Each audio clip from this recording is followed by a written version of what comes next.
एक गांव में दो अनाथ और गरीब बहन भाई रहते थे, जिनके वालिद एक एक्सीडेंट में मर गए थे। माता पिता के मरने के बाद पारो और उसका छोटा भाई राज घर में अकेले रहते थे, क्योंकि उनका कोई रिश्तेदार नहीं था। गरीब होने की वजह से कोई भी उनके घर नहीं आता था। पारो के माता पिता ने जो रुपया पैसा बचाया था, उससे कई दिनों तक इन दोनों बहन भाई का गुजारा चलता रहा। मगर आहिस्ता आहिस्ता सब कुछ खत्म होता जा रहा था। पारो ये देखकर परेशान हो गई कि अगर यूं ही अनाज और खाने पीने की चीजें खत्म होती गईं, तो वो दोनों तो भूखे मरने लगेंगे।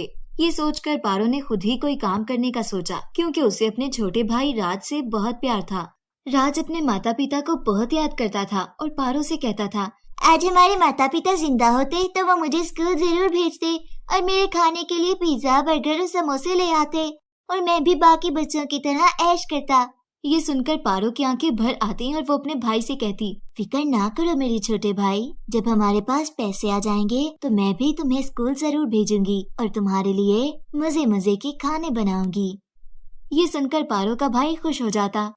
मगर जब रात हो जाती तो पारो सोचती थी कि वो इतने पैसे कहाँ से लाएगी कि राज को स्कूल भेज सके। लेकिन उसने राज से वादा किया था, इसलिए पारो ने सोचा कि उसे कोई काम करना चाहिए, क्योंकि घर में अनाज और खाने पीने की चीजें खत्म होती जा रही थीं।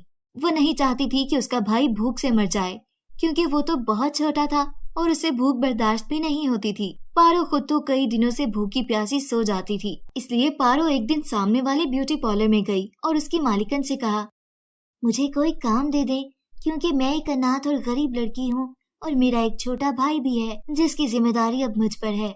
ये सुनकर पार्लर की मालिकन कमला ने कहा, वैसे तो मुझे किसी नई लड़की की जरूरत नहीं है, क्योंकि मेरे पार्लर में बहुत सारी लड़कियां काम करती हैं। लेकिन तुम अनाथ हो और गरीब भी, तो मैं तुम्हें तरस खाकर यहाँ काम दे रही हूँ। इसलिए पहले बता रही हूँ कि मैं तुम्हें ज्यादा पैसे नहीं दूंगी। ये सुनकर पारो फौरन वहाँ काम करने लगी, क्योंकि उसे पैसों की सख्त जरूरत थी।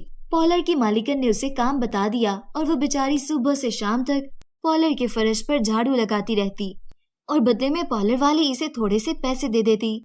पारो जानती थी कि पार्लर वाली उसकी मजबूरी का फायदा उठा रही थी, क्योंकि वो उससे ज्यादा काम कराती थी और पैसे कम देती थी। लेकिन पारो के पास कोई और काम नहीं था। वो इन्हीं पैसों से अपने भाई के लिए कुछ ना कुछ खाने के लिए ले जाती और उसे खिलाकर खुद भूखे पेट सो जाती।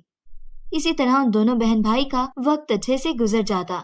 मगर एक दिन पारो ब्यूटी पार्लर गई तो कमला बहुत गुस्से में थी और उसने पारो से कहा, मैं तुम्हें पार्लर से निकाल रही हूँ, तुम अभी और इसी वक्त मेरे पार्लर से दफा हो जाओ। ये सुनकर पारो रोने लगी और उसे पूछा, लेकिन मेरा क्या कसूर है? ये सुनकर कमला ने उसे कहा, तुमने मेरे पार्लर से पैसे चुरा लिए थे और अब तुम मेरे सामने मासूम बन रही हो। ये सुनकर पारो हैरान और परेशान रह गई और उसने कहा, दीदी आप मेरा यकीन करें, मैंने पैसे नहीं चुराए। मुझे तो आप जो कुछ देती थी मैं वो चुपचाप ले लेती थी। ये कहकर पारो रोने लगी, मगर कमला पर कोई असर नहीं हुआ। उसने कहा, मेरे सामने ड्रामे करने की जरूरत नहीं है। मैंने तुम्हें अनाथ और गरीब लड़की समझकर तरस खाया, मगर तुमने मेरे पार्लर में ही चोरी कर ली। ये कहकर उसने पारो को पार्लर से निकाल दिया और वो घर आ गई।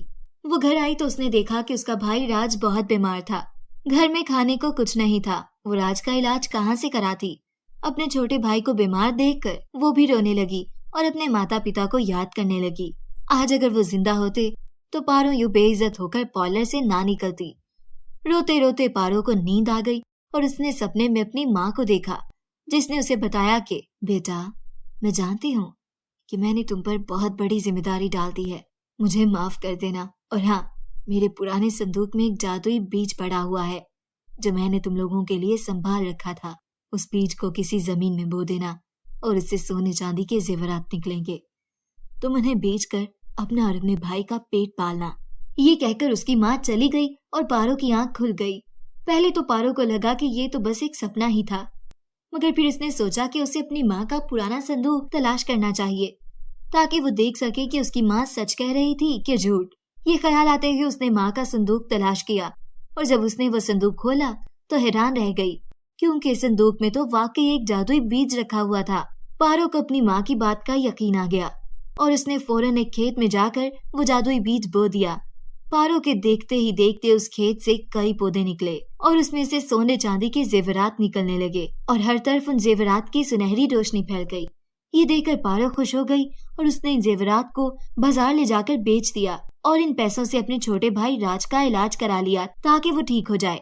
अगले दिन वो फिर खेत में गई तो उसने देखा कि खेत में नए पौधे निकल आए थे और उसने सोने चांदी के जेवरात निकाल लिए, फिर उन्हें बाजार जाकर बेच दिया और इन पैसों से अपना ब्यूटी पार्लर खोल लिया। उसके ब्यूटी पार्लर में जो भी दुल्हन तैयार होने के लिए आती वो उसे सोने चांदी के जेवरात मुफ्त में दे देती। ये ऑफर देखकर सभी लड़कियां उसके पार्लर में तैयार होने लगीं, क्योंकि उन्हें जेवरात की बचत हो जाती थी। पारो सुबह सवेरे खेत में जाती तो नए पौधे निकल चुके होते। वो इसमें से जेवर निकाल कर पार्लर ले आती और जो भी दुल्हन तैयार होने के लिए आती वो उसे मुफ्त में जेवर दे देती। दिनों दिनों में उसका पार्लर मशहूर हो गया और वहाँ बहुत रश होता था। ये देखकर दूसरे पार्लर वाले उससे जलने लगे।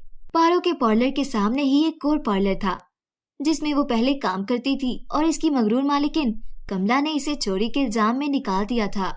जब से उस पार्लर वाली कमला ने सुना था कि पारो ने अपना पार्लर खोल लिया और वहाँ बहुत रश होता था तो वो उससे जलने लगी, क्योंकि अब उसके पार्लर में कोई नहीं आता था।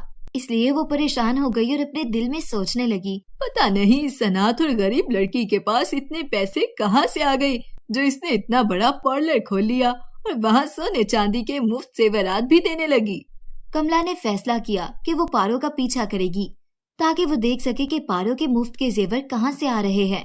एक दिन जब पारो खेत में गई तो वो छुपकर उसके पीछे चल पड़ी और जैसे ही पारो खेत पहुंची वो ये देखकर हैरान रह गई कि पारो के पास एक ऐसा खेत था जहाँ जो भी पौधे निकलते उसमें सोने और चांदी के जेवरात निकलते थे। ये देखकर उसे सारी बात समझ में आ जाती है कि कैसे पारो जैसी अनाथ और गरीब लड़की अमीर हो गई थी। कमला पारो के जाने का इंतजार करने लगी और जो ही वो सोने चांदी के जेवरात लेकर निकली वो भी चुपके से घर आ गई और अगली सुबह कमला पारो से भी पहले खेत में पहुंच गई और देखा कि सारे पौधे सोने चांदी के जेवरात से भरे हुए थे। ये देखकर उसने इन पौधों में से जेवरात निकालने चाहे, मगर जो ही उसने एक पौधे को हाथ लगाया उसे एक जहरीला कांटा हाथ में चुभ गया और वहीं पर कमला बेचारी मर गई। उस पार्लर वाली के लालच ने उसे खुद ही मार दिया और इस बेचारी का पार्लर बंद हो गया और पारो के पार्लर पर और ज्यादा रश हो गया। अब पारो के पास इतने पैसे आ गए थे कि उसने एक नया घर ले लिया और उसने अपने छोटे भाई का स्कूल में एडमिशन करा लिया। राज अब बहुत खुश था क्योंकि उसे पेट भरकर खाना मिलता था और वह स्कूल भी जा सकता था। पारो भी अब बहुत खुश थी क्योंकि उसका ब्यूटी पार्लर शहर का सबसे बड़ा और मशहूर पार्लर बन चुका था और उसके खेत में अब भी ऐसे पौधे निकलते थे जिनसे सोने चांदी के जेवरात निकलते थे और ये सब उसके माता पिता के कर्मों से उसे मिला था। पारो अब हर वक्त ऊपर वाले का शुक्र अदा करती थी और ब्यूटी पार्लर से भी जो कमाई होती थी वो शहर के गरीब और अनाथ बच्चों पर खर्च करती थी और वो अमीर होने के बाद बिल्कुल भी घमंडी नहीं हुई थी। आपने इस कहानी से क्या सीखा?